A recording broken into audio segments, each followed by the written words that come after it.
Bismillahirrahmanirrahim. Assalamualaikum warahmatullahi wabarakatuh. Alhamdulillahi rabbil alamin wa bihi nasta'inu ala umuri dunya waddin. Asyhadu an la ilaha illallah wahdahu la syarika lah wa asyhadu anna Muhammadan abduhu wa rasuluh. Allahumma salli ala safiyyika wa rasulika Muhammadin wa ala alihi wa sahbihi ajma'in. Amma ba'd. Ikhwas sekalian, alhamdulillah Allah Subhanahu wa taala memberikan taufik kepada kita untuk bisa mempelajari kalamullah, yaitu firman-firman Allah yang ada di dalam Al-Qur'an. Manusia itu hatinya selalu berbolak-balik. Dalam sesaat kita bisa berubah.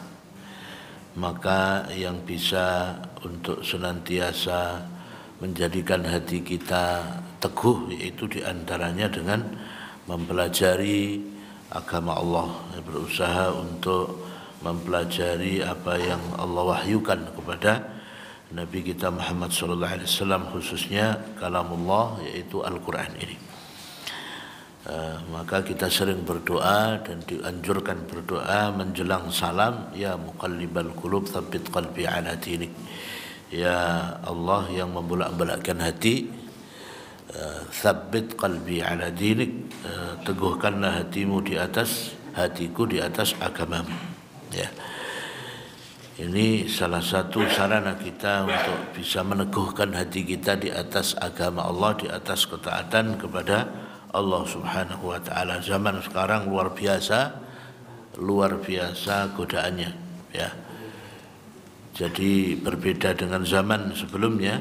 Zaman kita ini luar biasa dengan teknologi yang memudahkan manusia, membuat manusia sering lupa, ya, dan terlena. Maka kita perlu saling mengingatkan, saling menasihati, khususnya dengan banyak mendengarkan kajian, pelajaran-pelajaran agama, dan mudah-mudahan dengan begitu kita diteguhkan oleh Allah Subhanahu wa taala di atas agamanya. Insyaallah pada kesempatan pagi hari ini kita akan mempelajari surat Al-Qalam, ya, surat Al-Qalam ayat 16 insyaallah sampai ayat yang ke-42, ya, ayat 16 sampai ayat yang ke-42. Saya bacakan terlebih dahulu, nanti mohon dibacakan terjemahnya. A'udzu billahi minasy syaithanir rajim. Sanasimuhu 'alal khurtum inna balawnahum kama balawna ashabal jannati idh aqsamu la yasrimunnaha musbihin ولا يستثنون فطاف عليها طائف من ربك وهم نائمون فأصبحت كالصريم فتنادوا مصبحين أن اغدوا على حرثكم إن كنتم صارمين فانطلقوا وهم يتخافتون ألا يدخلنها اليوم عليكم مسكين وغدوا على حرد قادرين فلما رأوها قالوا إنا لضالون بل نحن محرومون قال أوسطهم ألم أقل لكم لولا تسبحون قالوا سبحان ربنا إنا كنا ظالمين فأقبل بعضهم على بعض يتلاومون قالوا يا ويلنا إنا كنا طاغين عسى ربنا أن يبدلنا خيرا منها إنا إلى ربنا راغبون كذلك العذاب ولعذاب الآخرة أكبر لو كانوا يعلمون إن للمتقين عند ربهم جنات النعيم أفنجعل المسلمين كالمجرمين ما لكم كيف تحكمون أم لكم كتاب فيه تدرسون إن لكم فيه لما تخيرون أم لكم أيمان علينا بالغة إلى يوم القيامة إن لكم لما تحكمون سلهم أيهم بذلك زعيم أم لهم شركاء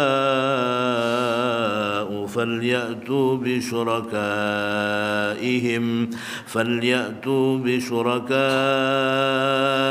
إن كانوا صادقين يوم يكشف عن ساق ويدعون إلى السجود فلا يستطيعون.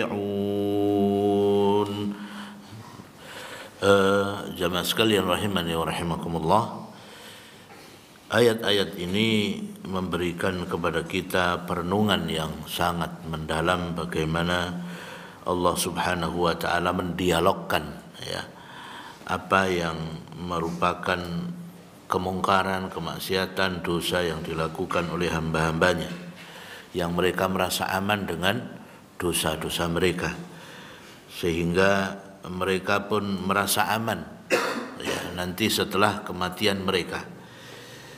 Oleh karena itu di sini ada dialog yang sangat luar biasa perenungan buat kita semuanya, yaitu bahwa semua yang menjadi impian, angan-angan, harapan orang-orang kafir karena merasa mereka memiliki segalanya di dunia, lalu mereka menganggap akan juga mendapatkan perlakuan dan nikmat yang seperti yang mereka rasakan di dunia, ini dibantah oleh Allah Subhanahu wa taala. Ya, jadi ini sangat mendalam sekali kalau kita renungkan bagaimana orang-orang mujrim, orang-orang pendosa, orang-orang fasik itu ya menganggap segala sesuatunya berjalan sesuai dengan keinginan mereka. Ya. Balasan untuk orang yang baik, orang yang beriman, ya orang-orang muslim akan sama dengan mereka. Sehingga Allah menegaskan di sini afana ja'alul muslimina kal mujrimin. Ya, dan kemudian dibantah oleh Allah Subhanahu wa taala bahwa tidak sama balasan orang mukmin, orang muslim ya dengan orang-orang kafir. Mari kita perhatikan tafsir dari Mukhtasar Tafsiril Qur'anil Karim. Ya, sanasimuhu 'alal khurtum, sanadau 'alamatan 'ala anfihi tushinuhu wa tulazimuhu. Kami akan meletakkan tanda atau simbol ya di al-anf ya, yang ada di mana? Di hidung mereka. Di hidung mereka. Baik di dalam tafsir As-Sa'di maupun dalam tafsir Jalalain disebutkan ini menunjukkan bahwa tanda yang ada di wajah, yaitu tepatnya di hidung, menunjukkan kehinaan yang Allah ingin tampakkan kepada mereka. Di dalam tafsir Jalalain disebutkan dan diberinya tanda atau simbol di muka mereka ini merupakan tanda keburukan yang ada pada mereka, dan pada saatnya ketika perang Badar dengan tanda itu mereka kemudian dibinasakan oleh Allah, terbunuh di dalam perang Badar. Jadi ini masih berkaitan dengan orang-orang kafir Quraisy Makkah yang sebelumnya disebutkan di sini sejak surat Al-Qalam yang ayat yang pertama sampai ayat yang ke-15 semuanya masih terkait dengan orang-orang kafir Quraisy Makkah. Ya. Yang diantara sifat mereka adalah orang-orang yang mukadzibin, sehingga Allah menegaskan fala tuti'il mukadzibin ya, dan seterusnya sifat-sifat yang buruk dari orang-orang kafir Quraisy Makkah. Lalu sanasimuhu 'alal khurtum, kami akan memberikan tanda ya, kami akan memberikan simbol pada hidung mereka, pada wajah mereka, dan bahkan disebutkan al-khurtum ini bahasa yang persisnya dalam bahasa Indonesia khurtum itu apa? Belalai ya. Jadi ini menunjukkan betapa Allah Subhanahu wa taala menghinakan mereka. Dan penghinaan itu luar biasa karena sesuatu yang paling mulia pada diri seorang manusia adalah wajahnya. Ya, yang paling dimuliakan adalah orang pertama kali yang dilihat adalah wajahnya. Seperti antum nanti kalau menikah ketika nazar yang dilihat juga wajahnya. Mungkin yang lain-lain ada kekurangan, tapi kalau wajahnya menarik, insya Allah antum tertarik, kan gitu ya. Nah makanya wajah ini simbol ya, simbol yang menunjukkan kemuliaan seseorang ya. Dan ketika wajah ini diberi tanda oleh Allah Subhanahu wa taala dengan tanda yang menunjukkan keburukan ya, maka di sini Allah Subhanahu wa taala sedang menghinakan mereka, orang-orang kafir. Inna balawnahum kama balawna ashabal jannah idh aqsamu la yasrimunnaha musbihin. Inna ikhtabarna haula'il musyrikin bil qahti wal ju'i kama ikhtabarna ashabal hadiqah khina halafu la yaqta'anna thimaraha waqta as-sabahi musari'in hatta la yut'imu minha miskin. Ya. Disebutkan bahwa kami menguji orang-orang musyrik itu dengan kelaparan dan kekeringan ya, sebagaimana kami telah menguji pemilik kebun ketika mereka bersumpah ya, akan memetik atau akan mengambil buah dari kebun mereka pada pagi hari, segera di pagi hari supaya tidak diminta diambil ya oleh orang-orang miskin. Sekalian rahimani wa rahimakumullah, pada ayat ini ada sedikit perbedaan di dalam menafsirkan apa itu ujian yang diberikan oleh orang-orang, ujian yang Allah berikan kepada orang-orang kafir Quraisy Makkah ya khususnya. Ya, di dalam tafsir Jalalain maupun di dalam tafsir ini disebutkan bahwa jenis ujiannya adalah al-qahtu wa al-ju', yaitu kekeringan dan juga kelaparan ya, kesulitan di dalam bahan-bahan makanan ya. Tetapi disebutkan di dalam tafsir As-Sa'di ujian tersebut adalah ujian kelapangan ya. Ujian kelapangan termasuk panjang umur, dan ini juga terjadi ya. Jadi dua-duanya ujian itu bisa terjadi, bisa Allah berikan kepada orang-orang kafir ya. Jadi tidak hanya ujian kelaparan, tetapi juga ujian kelapangan ya. Dan ujian kelapangan inilah yang biasanya malah membuat mereka semakin sombong dan semakin menentang kebenaran ya. Dan ini yang membuat mereka semakin tidak mau untuk menerima kebenaran. Wal iyadzu billah ya. Seperti di dalam ayat surat Al-Fajr, fa ammal insanu idza mabtalahu rabbuhu fa akramahu wa na'ama fa yaqulu rabbi akraman wa amma idza mabtalahu fa qadara alaihi rizqa fa yaqulu rabbi ahanan. Jadi kebanyakan memang manusia itu merasa mulia atau merasa dimuliakan oleh Allah ketika mereka mendapatkan kelapangan dalam urusan dunianya, memiliki banyak kemudahan ya, punya perusahaan, punya tanah, punya kendaraan, punya rumah, segala macam yang serba berlebihan ya. Nah, ini ujian. Dan salah satu sekte ya di dalam orang-orang Katolik, Protestan ya, bukan Katolik, Protestan ya, itu mereka menganggap bahwa di dunia ini orang sudah bisa untuk diketahui siapa yang masuk surga dan masuk neraka. Bagaimana caranya untuk mengetahuinya? Disebutkan yaitu kalau orang kaya itu calon penghuni surga. Ya. Buktinya apa? Dia dimuliakan oleh Allah. Ya. Dimuliakan oleh Allah. Sementara calon penghuni neraka ya orang-orang miskin. Nah, buktinya sejak di dunia saja sudah dibikin oleh Allah menderita. Nanti ini calon-calon penghuni neraka. Itu ada salah satu sekte yang ada di agama Protestan yang mempunyai pandangan seperti itu. Nah, dalam Islam tidak demikian, ya, bahwa orang itu diberi kelapangan urusan dunia bukan sebagai petunjuk atau menjadi tanda bahwa dia nanti akan masuk surga. Enggak. Bahkan ini bisa istidraj, diberikan oleh Allah kenikmatan tapi untuk membinasakan orang itu. Maka seperti Fir'aun diberi kenikmatan, diberi kekuasaan, ya. Tetapi ketika berada pada puncak kekuasaannya justru Allah menenggelamkan dia. Namrud, ya.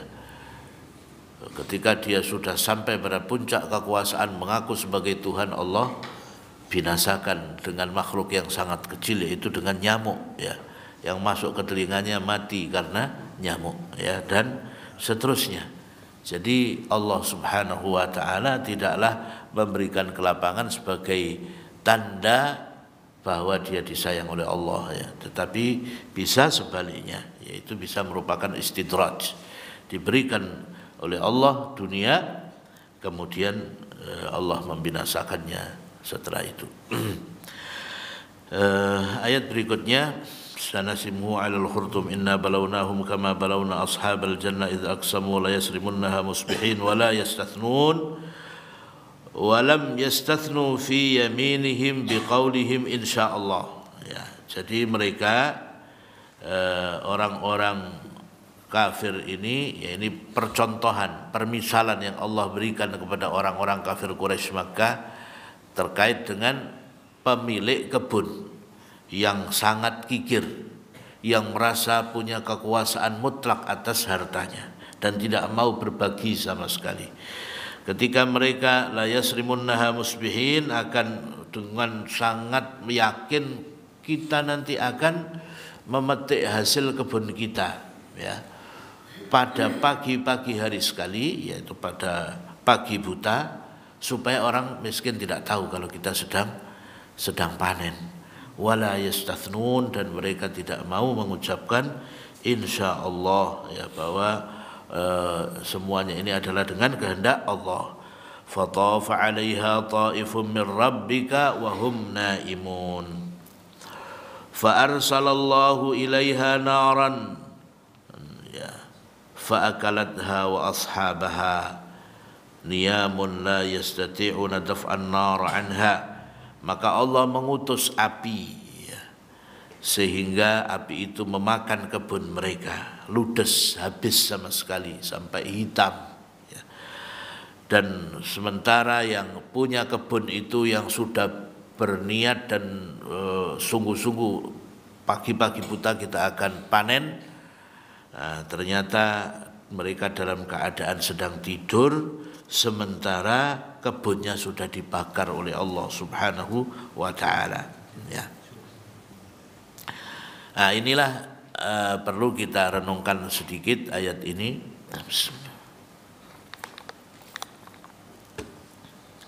Ya. Fa asbahat kas-sarim wa la yastathnun fatafa 'alaiha ta'ifun min rabbika wa hum naimun fa asbahat kas-sarim. Fa asbahat sauda kal-lailil mudlim. Maka kebun itu menjadi sangat hitam seperti malam yang gelap gulita, ya. Fa asbahat kas-sarim. Nah, mari kita lihat ketika orang merasa berkuasa mutlak, ya, dalam urusan dunia dan mereka tidak percaya kepada Allah, saat itulah Allah akan memperhitungkan atas kezaliman dan kemaksiatannya, ya.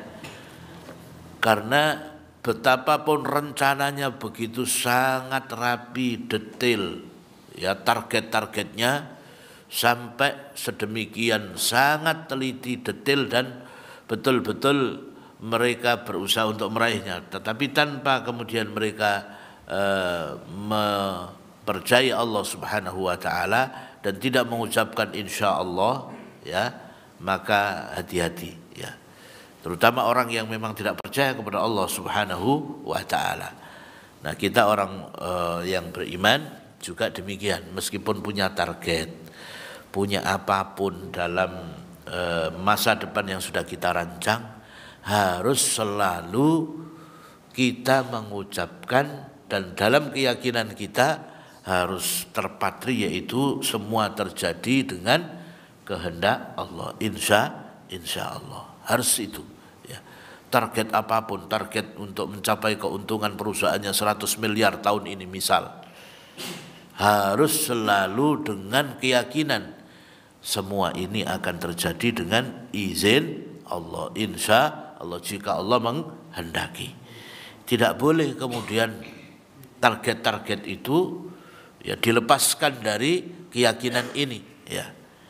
Itulah yang terjadi pada ashabul jannah. Maksudnya jannah di sini adalah kebun, ya, bukan surga, ya. Jadi jannah itu bisa artinya surga, bisa juga artinya kebun, ya. Jannah di sini maksudnya adalah kebun, ya. Ya, itulah yang terjadi sekarang. Kasus apa? Kasus corona, ya. Jadi kasus corona ini betul-betul menunjukkan bahwa Allah Subhanahu wa taala lah yang punya kuasa mutlak. Ketika pemimpin Cina mengatakan bahwa tidak ada yang bisa menghalangi, ya, Cina saat ini, ya, siapapun tidak akan bisa menghalangi, ya, baik di bidang ekonominya, di bidang kekuasaan politik dan seterusnya, ya. Pada saat dia melakukan dan mengumumkan hal itu, tidak lama kemudian Allah Subhanahu wa taala yang memberikan ujian, ya. Wa makaru wa makarallah wallahu khairul makirin. Ya, jadi mereka membuat tipu daya, ya. Tetapi Allah lah yang sebaik-baik pemilik tipu daya, yang membalas tipu daya manusia. Wa makaru wa makarallah wallahu khairul makirin. Nah, jadi mereka, ya, disebutkan ini sekarang kasus corona ini menjadi kasus yang luar biasa, sangat ditakuti, dikhawatirkan oleh seluruh dunia. Alhamdulillah sampai sekarang informasinya negara kita masih aman, ya. Belum ada yang terjangkit, meskipun konon ada di Semarang, ya, satu kasus, tapi katanya itu hoax gitu, ya. Betul, ya. Nah, jadi ini masalah yang sampai ada tamu yang mau datang ke negeri kita tidak berani, ya. Tamu kita mau berangkat dari Timur Tengah tidak berani untuk ke Indonesia, tapi setelah diyakinkan insya Allah di Indonesia tidak ada, ya, ya, mudah-mudahan beliau bisa, ya.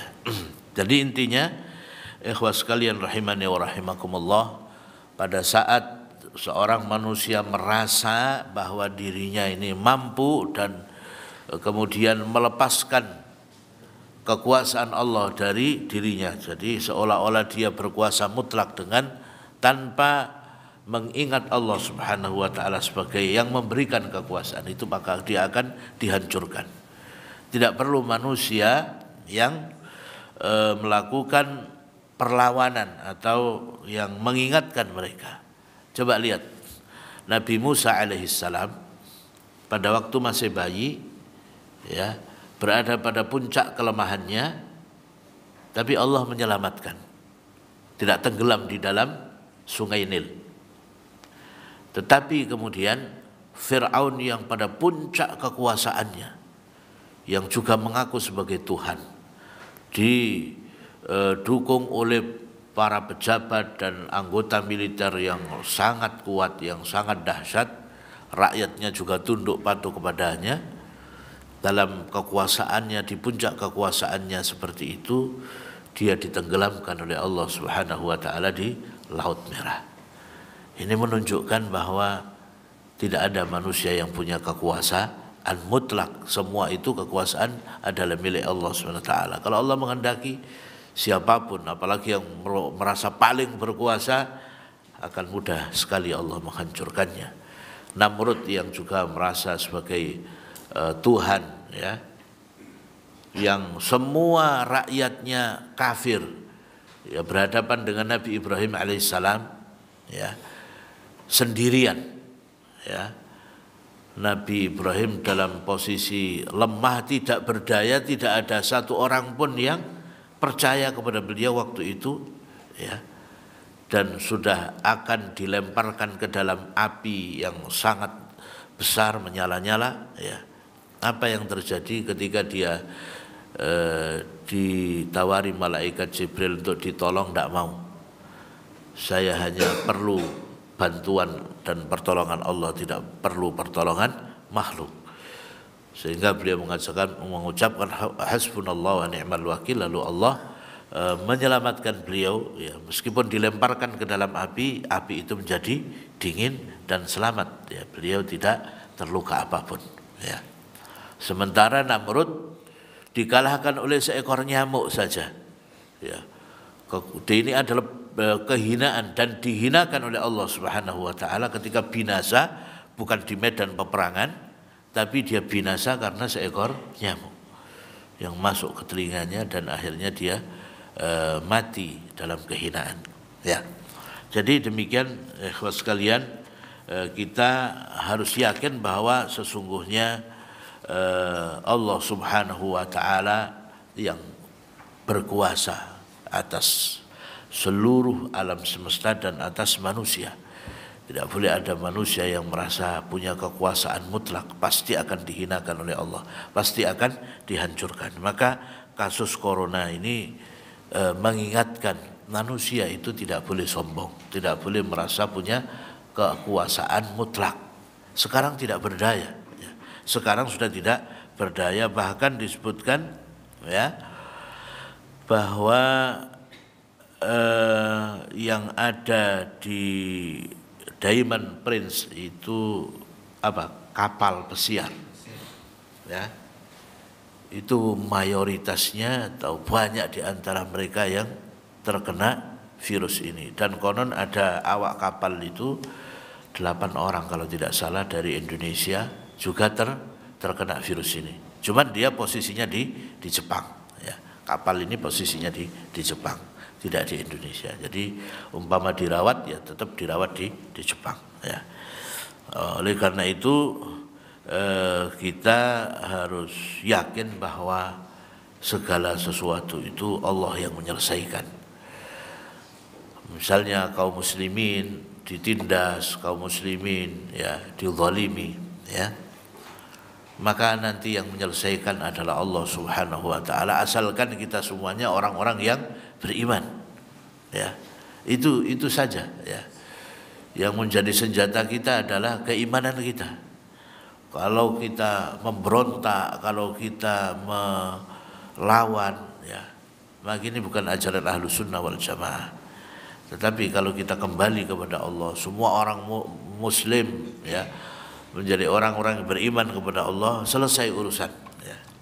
Urusan kita selesai. Bismillah. Saat ini informasi di beberapa media massa, di Al Jazeera dan yang lainnya, di televisi Al Jazeera juga yang lainnya, disebutkan bahwa saat ini ada nyamuk yang gede-gede, yang besar-besar di Cina, di lembah-lembahnya, di gunung-gunung, di pantai, dan di banyak tempat, ya. Dan ini dikhawatirkan membawa virus baru, ya, membawa virus yang lain. Dan juga gagak hitam begitu sangat banyak sekali berkeliaran di langit Cina. Ini indikasi apa? Wallahu a'lam, ya. Jadi mereka betul-betul dalam kondisi sangat ketakutan, ya, dalam kondisi sangat ketakutan. Ya bagaimana tidak demikian, Allah menurunkan azabnya ini mudah ya, kepada orang-orang yang tidak percaya, orang-orang komunis ya. Ya, jadi mereka tidak percaya kepada Allah Subhanahu wa taala. Ya. Maka mudah bagi Allah Subhanahu wa taala untuk memberikan pelajaran kepada mereka, ya. Jadi tidak ada yang bisa menyelamatkan kita kecuali Allah Subhanahu wa taala, ya. Oleh karena itu, ikhwan sekalian,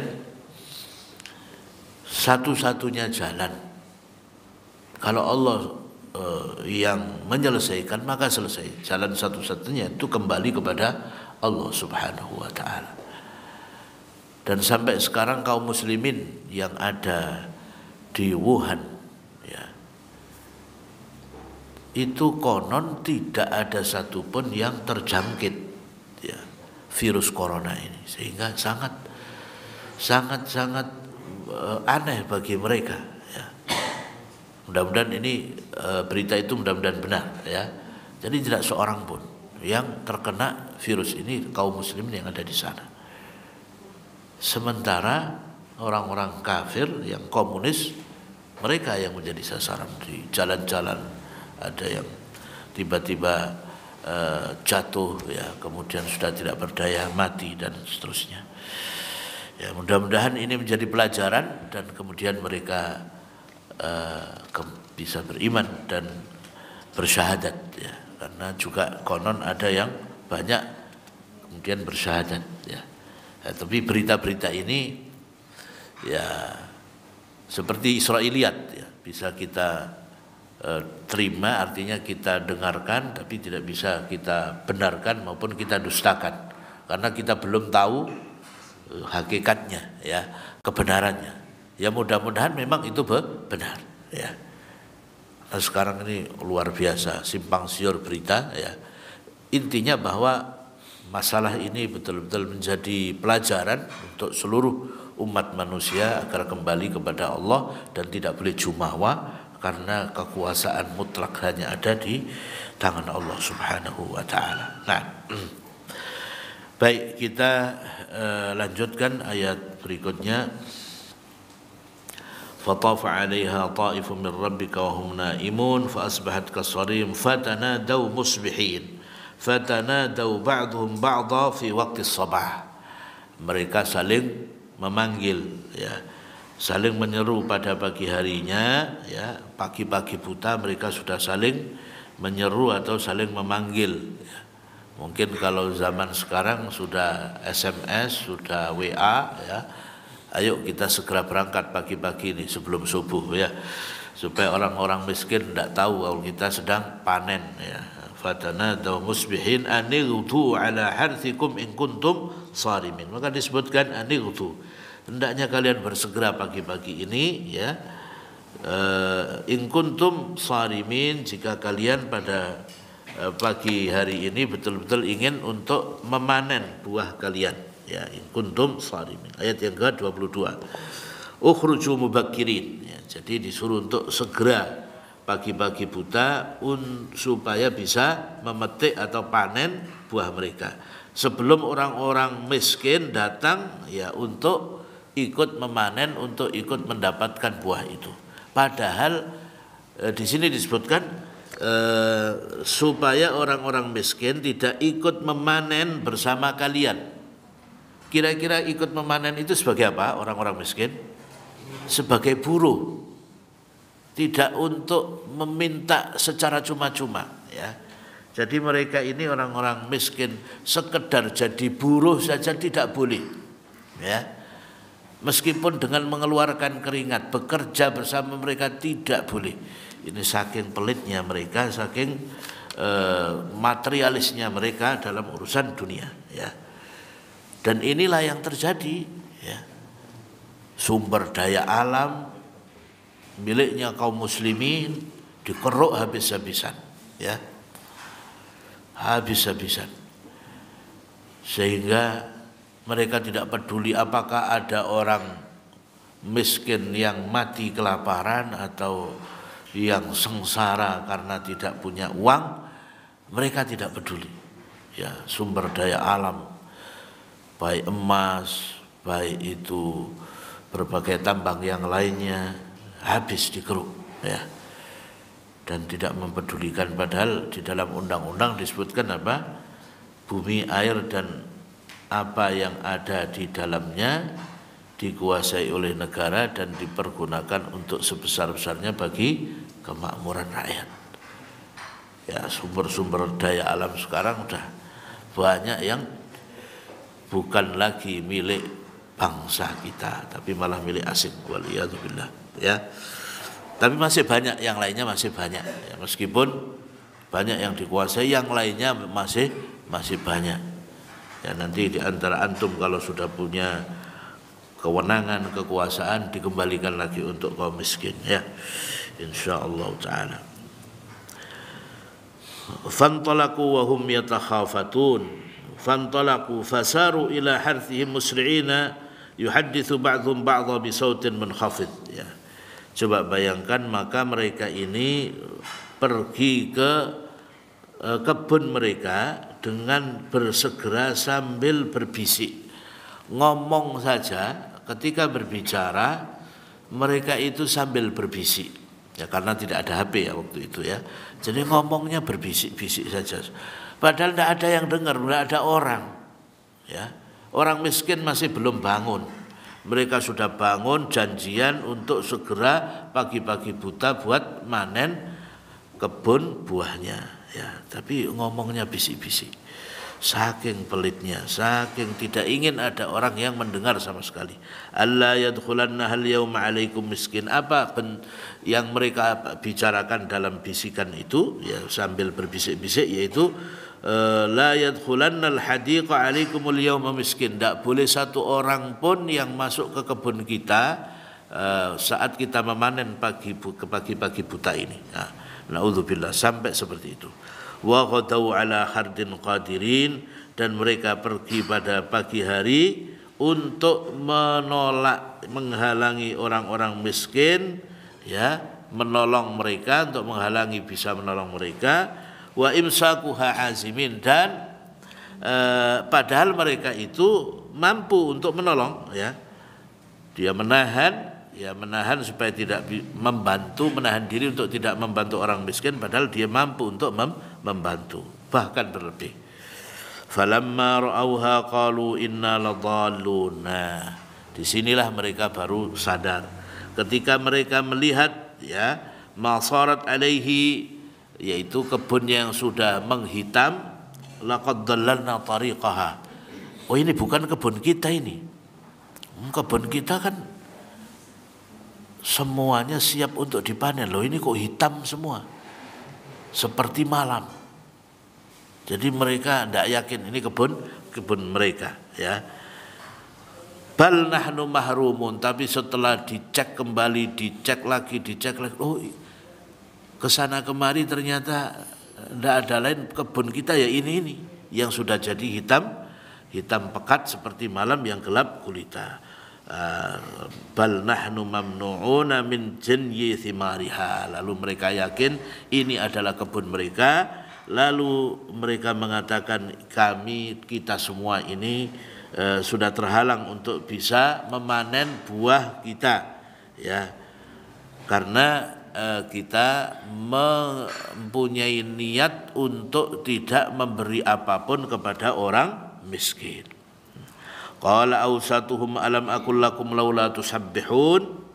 Lalu orang yang adil, orang yang paling baik, orang yang saleh di antara mereka mengatakan, afdaluhum, orang yang paling baik di antara mereka, bukankah saya sudah sampaikan, sudah nasihatkan kepada kalian, ya, yaitu hendaknya kalian bertasbih kepada Allah dan bertaubat kepada Allah. Tidak boleh seperti itu, bersikap demikian sehingga menghalangi orang miskin, dan akhirnya mereka menjadi orang-orang yang tidak mendapat apa-apa bagian dari kekayaan orang-orang kaya. Ini hal yang tidak baik. Udah ada yang memberi nasihat, kenapa kalian tidak bertaubat kepada Allah, ya. Lalu fa'aqbala ba'dhum ala ba'dhi yatalawamun fa'aqbala ba'dhum ala ba'dhihim yalumuhu, saling mencela satu sama lain. Kenapa ya? Sudah diingatkan dulu waktu kemarin ya, kenapa kita tidak mau mendengarkan nasihat. Jadi saling mencela, saling menyalahkan satu sama lain.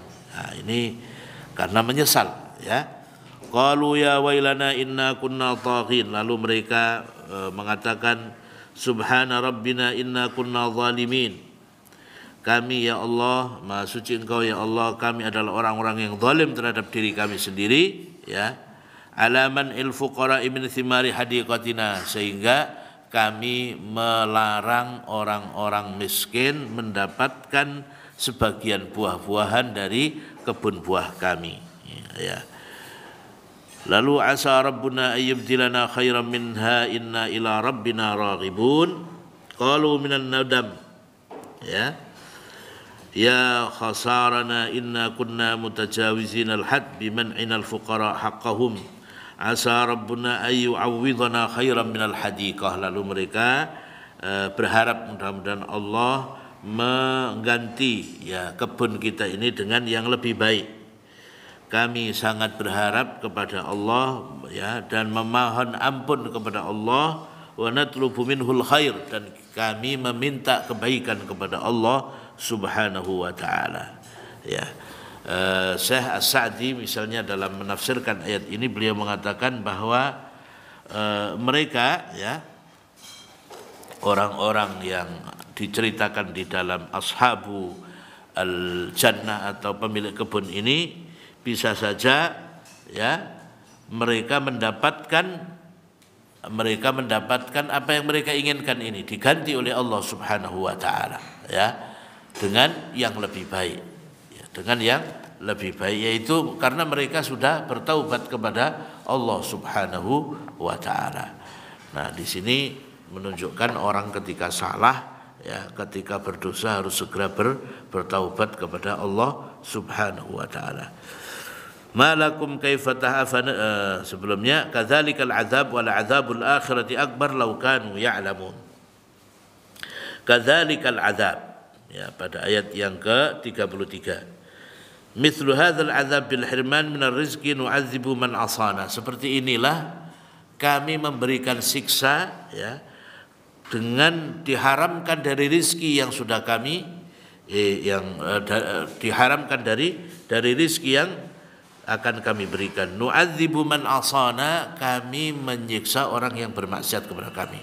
Oleh karena itu kemaksiatan adalah sebab dihalanginya seseorang dari rizki ya. Kalau ingin supaya lancar rezekinya, berarti apa? Mafhum mukhalafahnya, dia harus selalu taat kepada Allah. Orang yang taat kepada Allah pasti akan diberikan kelancaran rizki. Oleh karena itu di antara sebab rizki adalah beristighfar ya. Jadi kita disuruh istighfar ya. Supaya apa? Supaya Allah menurunkan rizkinya kepada kita. Astaghfiru rabbakum innahu kana ghaffara yursilis samaa'a 'alaikum midrara wa yumdidkum bi amwali wa banina wa yaj'al lakum jannati wa yaj'al lakum anhara. Ya, jadi ini di antara sebab Allah memberikan rizki adalah banyak istighfar. Karena dengan istighfar dosa kita diampuni, kita menjadi orang yang taat, maka Allah akan menurunkan rizkinya, baik dengan banyak anak, banyak harta, banyak kebun dan seterusnya ya. Nah, orang yang banyak maksiat maka akan dihalangi oleh Allah dari rizkinya ya. Makanya disebutkan wa may yattaqillaha yaj'al lahu makhraja wa yarzuqhu min haitsu la yahtasib. Walau anna ahlal qura amanu wattaqau lafatahna 'alaihim barakatin minas sama'i wal ardh walakin kadzdzabu fa akhadnahum bima kanu yaksibun. Jadi cuma satu ya. Bagaimana untuk menyelesaikan kemiskinan? Caranya apa? Dengan apa? Beriman, bertakwa kepada Allah, sudah selesai semua. Tidak ada orang yang korupsi karena dia beriman ya. Yang dikorupsi ada berapa ratus triliun, ya bukan miliar lagi, bahkan ribuan triliun kalau diakumulasikan, dikumpulkan ya.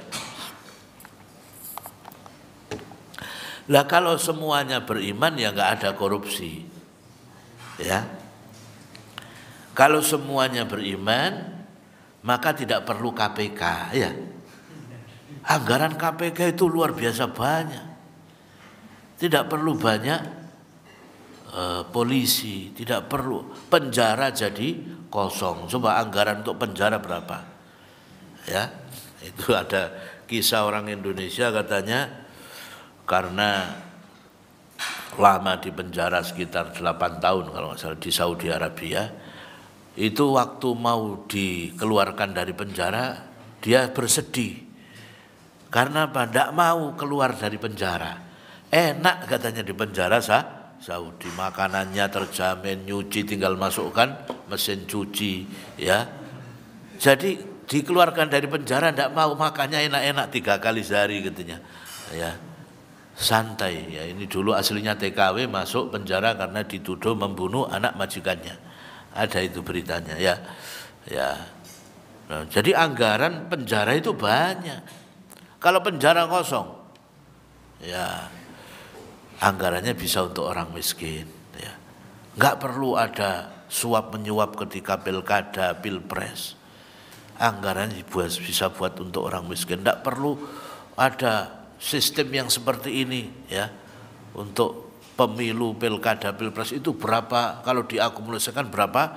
Ratus triliun bahkan ribuan triliun. Nah itu dihambur-hamburkan kayak gitu. Kalau kita ini beriman semua itu akan jadi berkah untuk orang-orang miskin sehingga semua bisa selesai. Pernahkah terjadi sebuah masyarakat tidak ada orang miskin sama sekali? Pernah. Zaman siapa? Umar bin Abdul Aziz. Dan itu tidak sampai puluhan tahun membangun masyarakatnya, cukup kurang dari 3 tahun.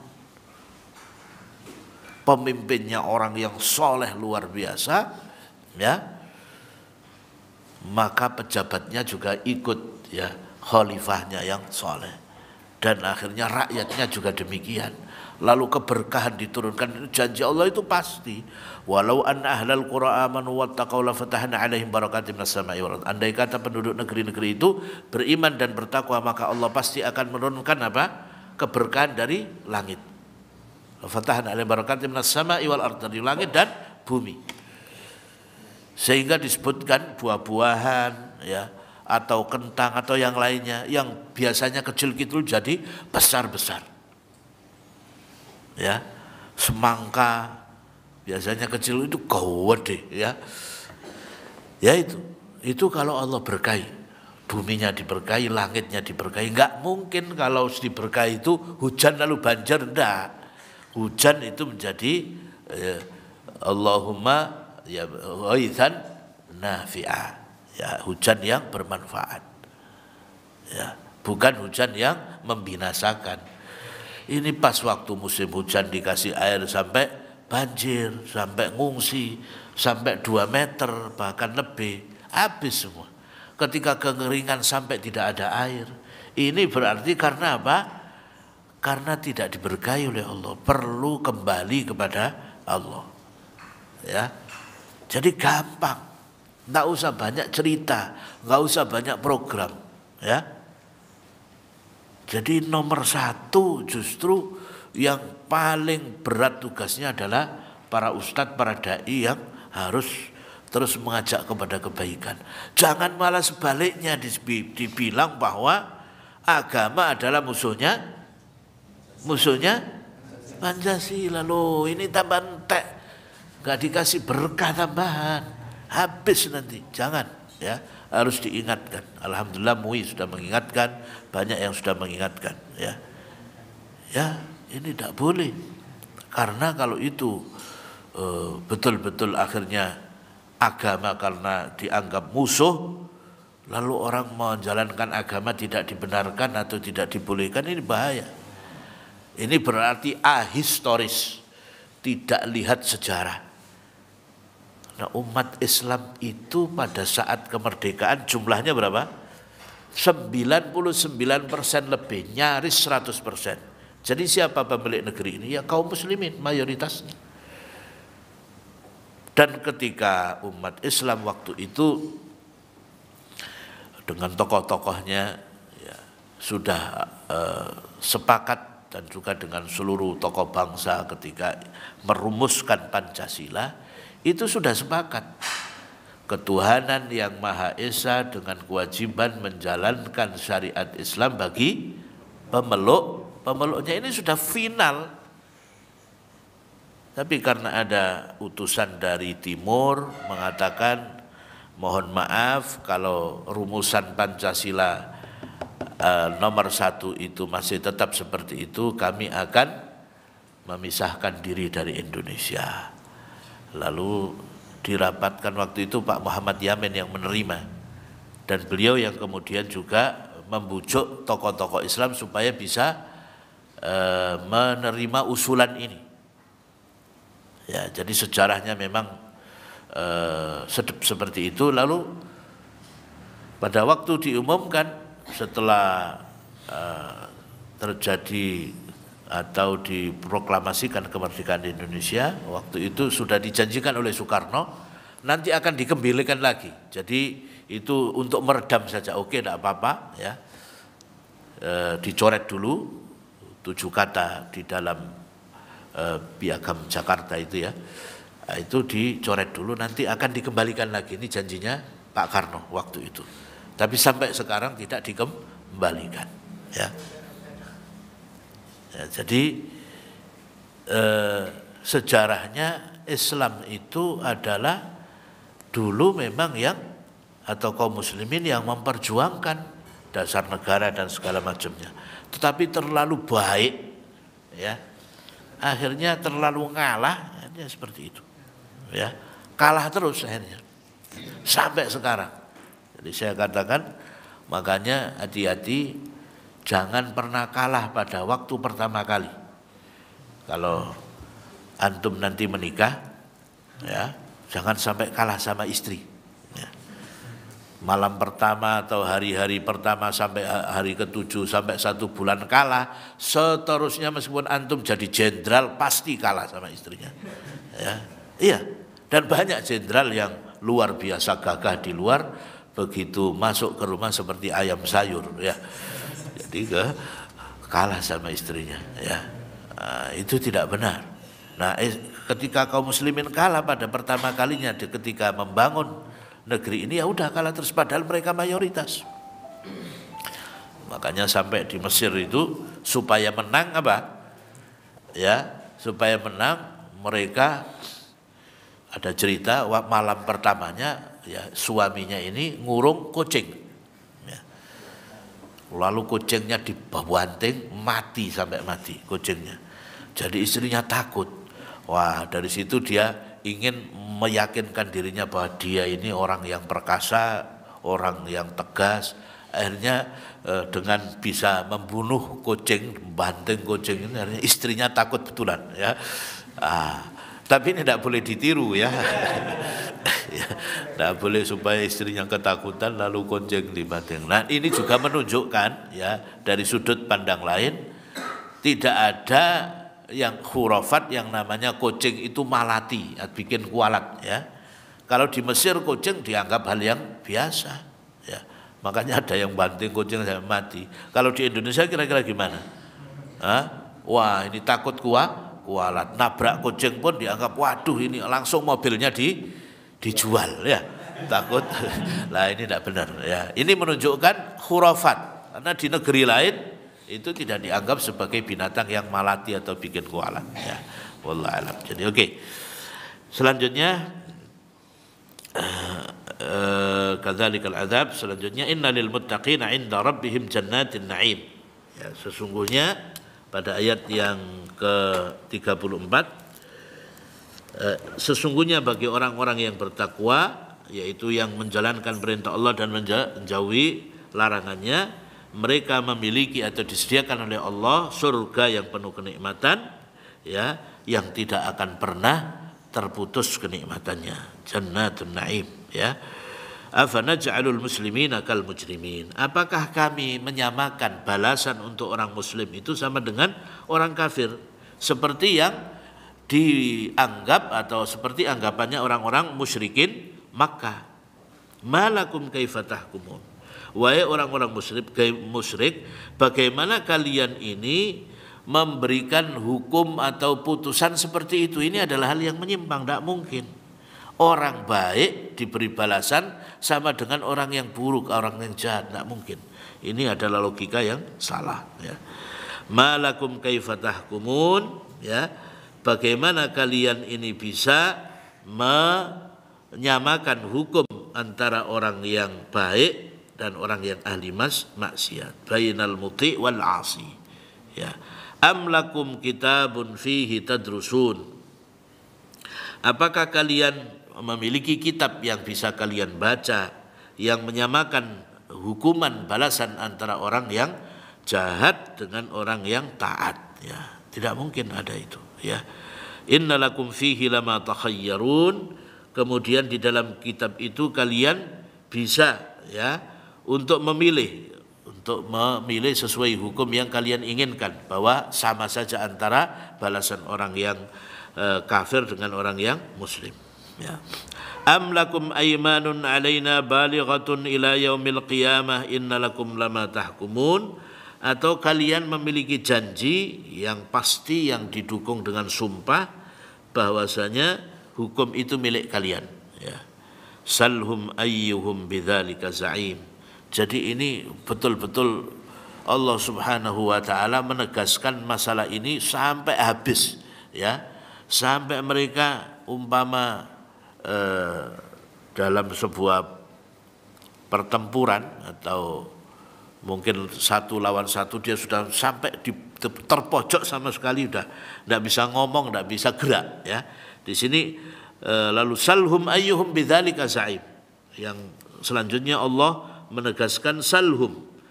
Tanya siapa orang yang bertanggung jawab, ya. Salhum ayyuhum bidzalika za'im. Ayat yang ke-40, siapa orang yang bertanggung jawab dalam masalah ini, ya, yang menganggap bahwa sama hukumannya orang yang taat dengan orang yang jahat.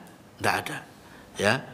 Salhum ayyuhum bidzalika za'im. Am lahum syuraka falyatu bi syurakaihim in kanu shadiqin, ya.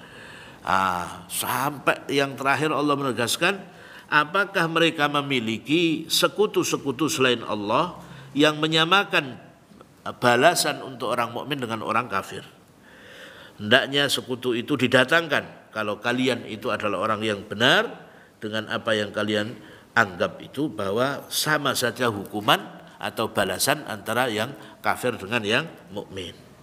Yang terakhir, yauma yukshafu an saqi wa yud'auna ila sujudi fala yastati'un. Pada hari kiamat orang-orang yang kafir itu disuruh untuk sujud. Demikian juga orang-orang mukmin. Orang-orang mukmin bisa bersujud pada waktu nanti di hari kiamat. Wa yabqal kuffar wal munafiquna la yastati'una ay yasjudu. Sedangkan orang-orang kafir, orang-orang munafik, mereka tidak bisa sujud, ya. Kenapa enggak bisa sujud? Karena waktu di dunia mereka tidak mau sujud, dan pada waktu di akhirat, ya, punggung mereka, ya, tidak bisa untuk ditekuk supaya bisa sujud. Jadi seperti pohon yang sama sekali tidak bisa bergerak untuk digerakkan biar bisa bersujud kepada Allah. Maka yang tidak pernah sujud, ya, ini khawatir nanti seperti yang disebutkan oleh ayat ini akan tidak bisa sujud, karena pada waktu mereka di dunia sehat tidak mau sujud kepada Allah Subhanahu wa taala, ya. Naudzubillah, ya. Mudah-mudahan kita semuanya diberikan oleh Allah taufik dan bisa menjalankan ketaatan semuanya, dan itulah jaminan, ya, jaminan orang yang taat kepada Allah akan diberikan apa saja yang menjadi harapannya, keinginannya, rizkinya akan dimudahkan, solusi masalah yang dia inginkan akan diberikan, sejak di dunia sampai nanti diberikan keselamatan di akhirat. Mudah-mudahan Allah Subhanahu wa taala menggolongkan kita ke dalam golongan orang-orang yang bertakwa. Amin ya rabbal alamin. Subhanakallahumma bihamdika asyhadu an la ilaha illa anta astaghfiruka wa atubu ilaik. Assalamualaikum warahmatullahi wabarakatuh.